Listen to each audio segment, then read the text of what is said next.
Everyone, this is संकेत और आज हम बात करेंगे साइकोलॉजिकल कॉन्टेजन के बारे में। सो ये एग्जैक्टली है क्या और क्यों हमें इसके बारे में अवेयर रहना और जानना ज़रूरी है। हमने रिसेंटली देखा कि किस तरह से पैंडेमिक आया और हम सब लोग उस चीज़ से प्रभावित हुए। हम एक दूसरे को इन्फेक्ट कर रहे थे जस्ट एक दूसरे के करीब आने पर, जस्ट एक दूसरे के साथ दो बातें करने से हम एक दूसरे को इन्फेक्ट कर रहे थे इस डेडली वायरस से या फिर इस वायरस से। सो क्या ये सिर्फ वायरसेस के केस में होता है? क्या साइकोलॉजी में ऐसी कोई चीज़ है जिससे हम एक दूसरे को इन्फेक्ट कर सकते हैं, प्रभाव एक दूसरे पे हम डाल सकते हैं? ऐसी चीज़ साइकोलॉजी में है और उसको कहते हैं साइकोलॉजिकल कॉन्टेजेंस। सो ये चीज़ है क्या? हमें समझना है कि साइकोलॉजी में रोल मॉडल्स का इसीलिए इतना ज़्यादा इंपॉर्टेंस दिया गया है क्योंकि हम अपने इन्वायरमेंट को बनाते हैं और हमारा इन्वायरमेंट हमको बनाता है। सो इम्पॉर्टेंट चीज़ ये है कि अगर आपके लाइफ में कोई पॉजिटिव रोल मॉडल है जो डोमिनेंट है तो आप पॉजिटिवली बिहेव करने के आपके चांसेस बढ़ जाते हैं, और आपकी लाइफ में कोई नेगेटिव रोल मॉडल है तो आप उनके ट्रेड्स को अपना लेते हैं। और इन चीज़ों में अगर कोई सोशल नॉर्म आ गया, जैसे फॉर एग्जांपल डिप्रेशन का आ गया, एंजाइटी का आ गया, हमको एक चीज़ समझना बहुत ज़रूरी है कि सारे के सारी एंजाइटी हमारे अगेंस्ट नहीं है।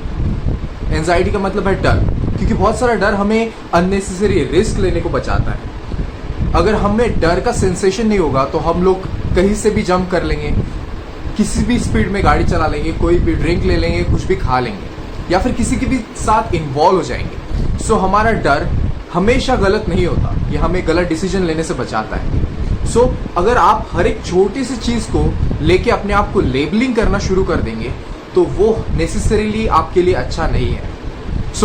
और ये चीज़ जो साइकोलॉजिकल कॉन्टेजन है, ये जो नॉर्म्स आ जाते हैं, जैसे फॉर एग्जांपल रिसेंटली ऐसा होने लगा था कि लोगों ने इंट्रोवर्ट और एक्सट्रोवर्ट करके ये जो टर्म्स है, ये जो फिनोमेनाज है जो कार्ल जंग ने दिए थे, उनको अपना के अपने आप को लेबल करना शुरू कर दिया था लोगों ने। लोग जो अपने आप को पॉजिटिवली अपने आप को एक्सट्रोवर्ट मान के चल रहे थे तो उनके लिए तो बेनिफिशियल हो गया, बट जो लोग अपने आप को इंट्रोवर्ट बोलना शुरू कर दिया था जिन्होंने, वो अपने आप को जस्ट लेबल लगा कि यार मैं तो इंट्रोवर्ट हूँ, मैं तो सोशल स्किल्स सीखूंगा नहीं, मैं तो आगे जाऊंगा नहीं, ये बोल के अपने आप को उन्होंने गुमराह कर दिया था। अब मैं ऐसा नहीं बोलूँगा कि वो इंट्रोवर्ट्स थे नहीं, बट क्या उनको इस चीज़ को एक्सेप्ट करके जस्ट ऐसे ही रहना ठीक है, या फिर उन्होंने एफर्ट डालना चाहिए कि किस तरह से हम सोसाइटी में ब्लेंड इन हो सके, किस तरह से हम लोगों को समझ सके, किस तरह से हम अपने आप को कम्युनिकेट कर सके और अपने रिलेशनशिप्स को सुधार सके। ये जो साइकोलॉजिकल नॉर्म्स आते हैं, जो कॉन्टेजेंस आते हैं, इनको किन लोगों को इन चीज़ से सबसे ज़्यादा प्रभाव होता है? वो लोग जिनकी पर्सनैलिटी स्ट्रांगली बिल्डअप नहीं होती, उनको सबसे ज़्यादा इस चीज़ से इफेक्ट होता है।